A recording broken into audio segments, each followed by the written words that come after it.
Welcome to The Explainer. Today we're diving into a pretty bold proposal from former Iranian Foreign Minister Javad Zarif. He's suggesting a whole new way to think about nuclear cooperation in the Middle East, a way he believes could actually transform the region. So yeah, let's unpack what he's putting on the table. Right off the bat, this quote from Zarif's article really tells you everything you need to know about the stakes. He's not pulling any punches here.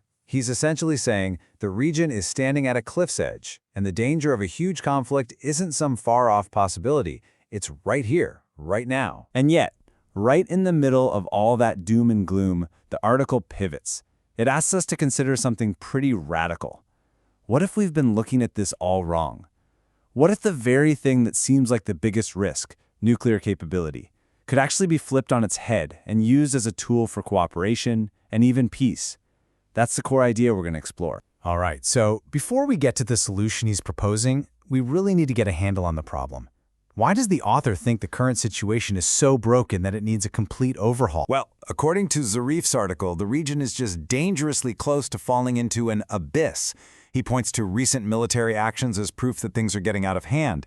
And a huge piece of this puzzle, he argues, is that Israel, which the article describes as being nuclear-armed, isn't part of the Non-Proliferation Treaty, the NPT. This, in his view, creates this constant, permanent instability. The bottom line from his perspective is that the way things are now just isn't working.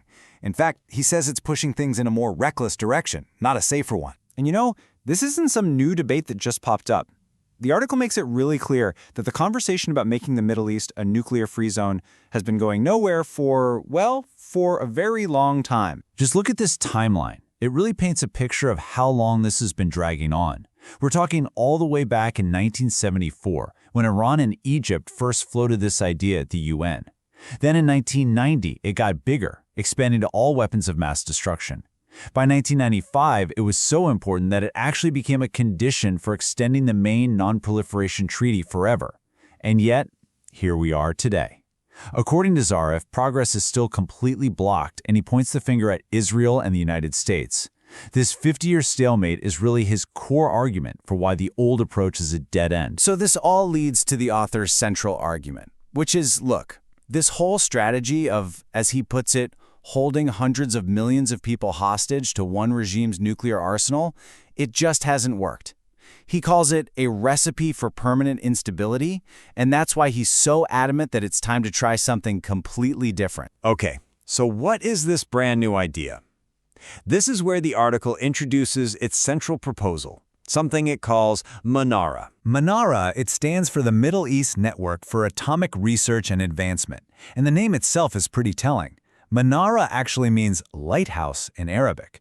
The whole idea is to create a regional group that is laser-focused on peaceful nuclear cooperation. Now, the article is very clear. This isn't meant to be a magic bullet for disarmament overnight. Instead, it's designed as a practical first step toward that goal by getting everyone to work together on science and build some trust along the way. And this is what I find really fascinating about the proposal. It's all about a strategic reframe. You're taking the old conversation, which is all about threats, risk, and conflict, and you're flipping it. The new frame is about opportunity and finding shared solutions. So instead of nuclear tech leading to dangerous standoffs, the idea is to use it for things the whole region needs, like energy security, or even better food and water supply. All right, so let's get into the mechanics of it. How would this lighthouse actually work? What are the nuts and bolts of the proposal? The article lays out a really clear three-step process for joining. Step 1, you have to publicly and formally reject ever developing or deploying nuclear weapons.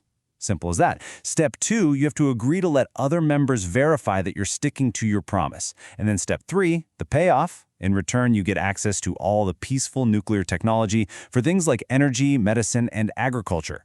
So it's a straightforward bargain. You commit to peace, and everyone verifies it, and in exchange, you get to share in the progress. So how do you make sure everyone trusts the system? Well, the governance structure here is key. The proposal suggests a headquarters in one country and branch offices in others, all run by a board of governors with someone from every member state. But, and this is a big but, it wouldn't be in a vacuum. You'd have observers from the UN, the Security Council, and the IAEA, the International Nuclear Watchdog. So you've got this mix of regional control and international oversight, plus what the article calls robust mutual safeguards, all designed to make absolutely sure nothing gets diverted from military purposes. Okay, so let's pull back and look at the big picture. What's the ultimate vision here? What does the author hope Manara could become? So as the article sees it, the benefits go way beyond just non-proliferation. I mean, sure, peace and stability are the main goal, the biggest slice of the pie here. But look at the other pieces. We're talking about energy security, scientific progress, even tackling water and food shortages. The argument is that as the region's famous oil and gas reserves start to run out, nuclear energy is going to be essential. And Menarok could be the shared, safe way to build that future together. And this final quote really sums up the whole ambition behind the idea. It's about a beacon guiding us towards a future where the Middle East is no longer a battleground for nuclear brinkmanship, but a leader in peace. It's not just about stopping something bad from happening, it's about starting something new and transforming the region's entire identity on the world stage. Now, the article is realistic. It openly says that mistrust runs deep. But it also insists that history must not define our destiny. And that's really the core bet of this entire proposal, that the only way to escape the past is to focus on a shared future. And so it leaves us with this one really powerful question. Can focusing on common goals for the future, things like energy, water, and science, be enough to finally overcome decades and decades of historic mistrust?